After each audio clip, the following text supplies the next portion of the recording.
Can a relationship survive when one partner is more spiritually evolved? As souls, we come to Earth to have a human experience, each one of us seeking to learn different lessons and meet different people. We are all on different paths, and for those of you in relationships, you may notice that your own path differs from that of your partner's. Do you feel more spiritually evolved than your partner? And if so, what does that mean? Thinking you're more spiritual than others may indicate. Thinking you are more spiritually evolved than another being may be an indication that you need to work on your own self-growth. This mindset can create division between yourself and others, an illusion that does not reflect your inner divine presence. Part of becoming more spiritually connected is practicing non-judgment. If you find yourself judging others about their level of spirituality, that may be your higher self encouraging you to do more inner work. We are all a reflection of one another, so by perceiving others as less spiritual, perhaps that's your soul's way of telling you you need to gaze inward more.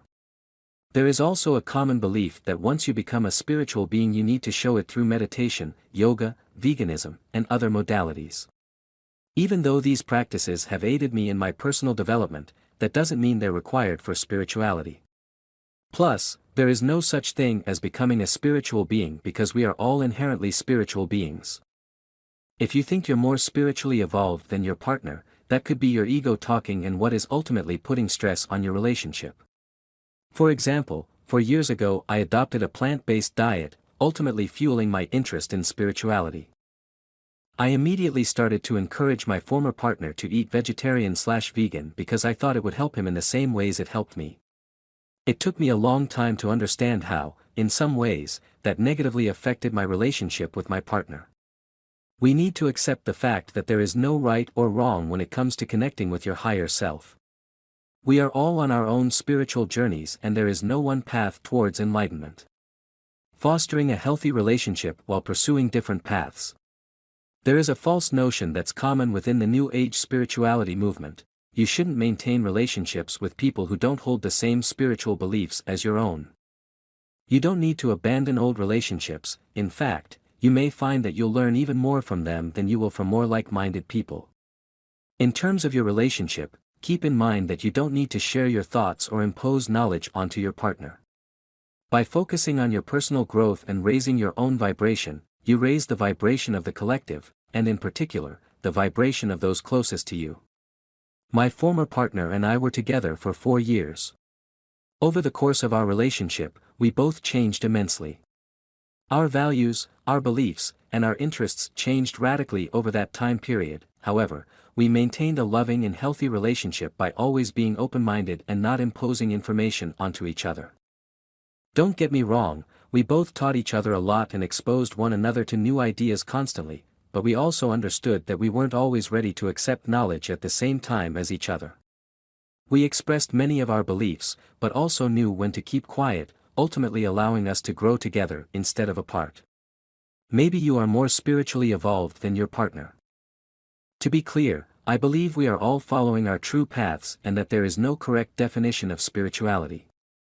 However, if you are struggling with the fact that you and your partner are going down different roads, these are some of the qualities I've observed in people I believe to be in alignment with their spiritual paths: non-judgmental, loving, compassionate and kind, open-minded, willing to talk about anything, including darker subjects, educated, not necessarily conventional education, but rather a deep curiosity about the universe and society, not egocentric, doesn't equate success. With finances, altruistic and generous, great listeners, practice detachment. Honesty, this includes being honest with themselves, doesn't shame you for feeling emotional extremes, particularly the negative ones. I see this a lot in New Age spirituality, as there's a stigma surrounding negative emotions. If there was something truly wrong about feeling emotions, our souls wouldn't have chosen to incarnate into a human body with such a broad emotional spectrum. It's okay to be in love with someone that doesn't embody all of these qualities. In fact, it's beautiful. However, if you're bothered by the fact that your partner lacks one or more of these qualities, or you're working towards attaining these and your partner is not, then perhaps you need to reconsider your relationship. How to deal with letting go of your partner. Thinking you're more spiritually evolved than your partner could also be intuition, a sign that your soul is telling you to move on from your partner. People come in and out of our lives for a greater purpose, each one teaching us an important lesson.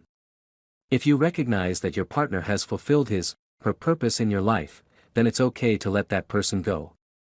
Appreciate the fact that you shared your relationship and learn from it, but also have the strength to let your partner go if the time comes. If you choose to end your relationship, or alternatively, if you're on the receiving end of a breakup, try to put yourself in your partner's shoes.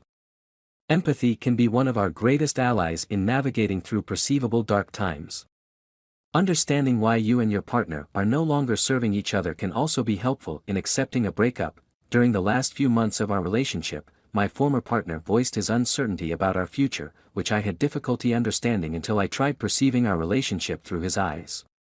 Once I stepped into his position, I could finally grasp why he felt this way, and I knew in my heart that letting go of him was the best decision for both of us. Instead of using the term breakup, we referred to our separation as a sabbatical. This made our sabbatical easier because it wasn't meant to be a termination of our friendship or the innate love we feel for one another. We both appreciated each other and were grateful for how much we learned from our relationship, but ultimately we knew that the romance aspect of it was no longer serving either of us. By empathizing with one another and trusting that the universe would guide us on our own paths, we ended our relationship as beautifully as it started and are still good friends. Final thoughts. We all define spirituality differently, and you may find that your own definition changes as you grow.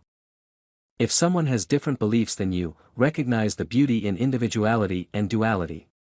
Remember, sometimes love can block us from knowing when to let go of our partners, and other times the ego blinds us from seeing our partner's true beauty. Regardless of whether you're in a relationship or not, know that the love you share with another person can also be fueled within yourself. The minute I heard my first love story, I started looking for you, not knowing how blind that was. Lovers don't finally meet somewhere. They're in each other all along. Rumi.